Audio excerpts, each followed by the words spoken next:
literally just dropped the children off at lunch. Just checking in with y'all. Hopefully, your day is going well. I hope y'all are having a great start to your day if it's just beginning, or, if it's been going on for a little while, hopefully it's going well for you. I literally probably have a few minutes to talk to y'all. A few minutes, literally, y'all, before I have to walk back in here and pick them up. It seems like as soon as you drop them off, it's just time to go get them. So, in about 5 to 8 minutes from now, I'll be back with the little ones again, second grade. So, let's talk about it real quickly, y'all. Let's talk about it. For those of you out there who are parents or parenting, and if you have little ones, I would strongly encourage you to pop in at the children's school and visit. Just pop up unexpectedly sometimes and check on your children, you all.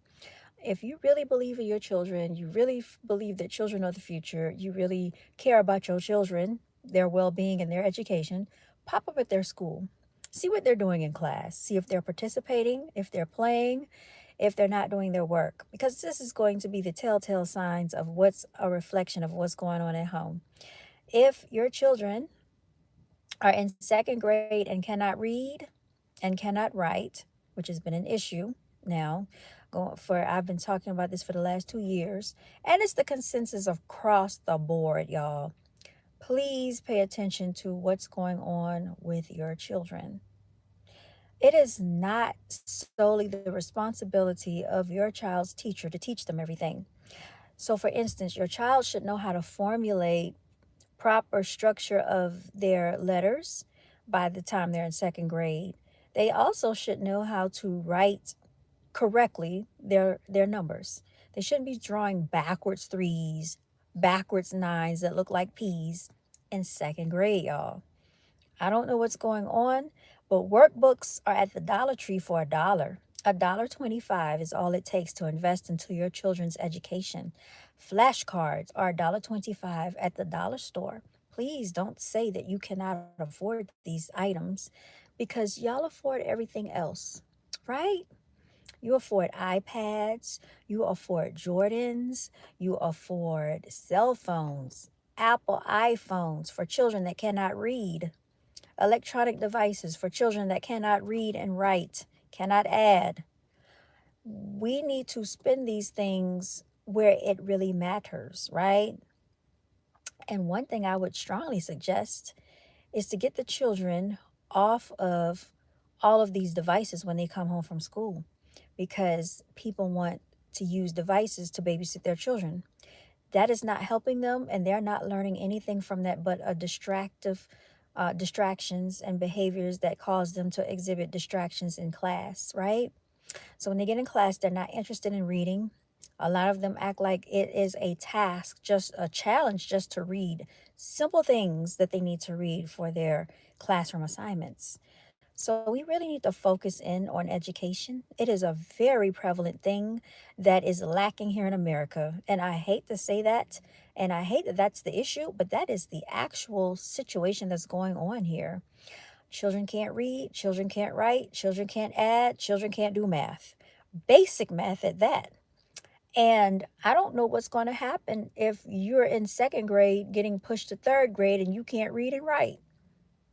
Do you think these children deserve to get passed on because there's a no child left behind rule?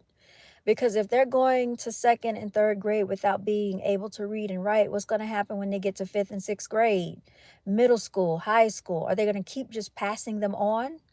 Do you want this type of education for your child? That's not even an education at that point. And a lot of it, I am going to say, is the parenting. Parents aren't parenting. Parents are just procreating and sending their children into these indoctrination camps called schools and expect somebody else to teach your children the basics, right? The basics of how to spell their name, write their letters, proper letter formation, proper number formation should already be taught. That should already be a thing by the time they're in kindergarten, y'all. That should already be going on. And stop leaving it to everybody else to teach your children these basic things in life. People don't care about these things. I notice that people don't care about it. When I talk about this type of stuff, it gets no views to low views. Nobody cares about their children's education.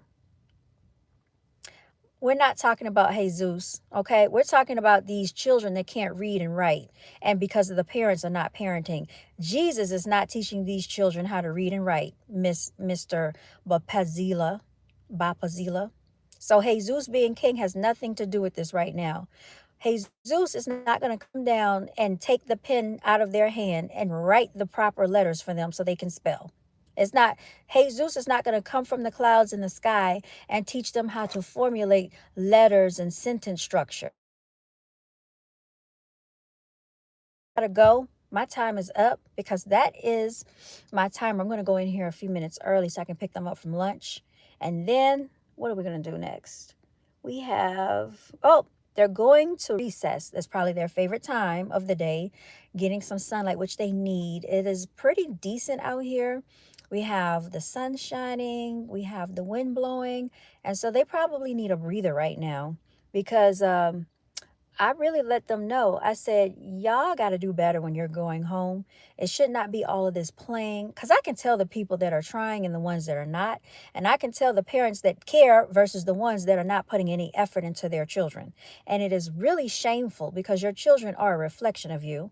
And if you're not pouring into their education, what do you think is going to come about of them in the next 2 to 5 years, 10 years, if you don't teach them that this is important at a very young age, y'all? I'm not saying we have to believe the lies that they're teaching in school about history, but at least teach them the basic fundamentals, right? Because there's no excuse for it, y'all. I gotta go. And there's no reason why strangers should care more about your child's education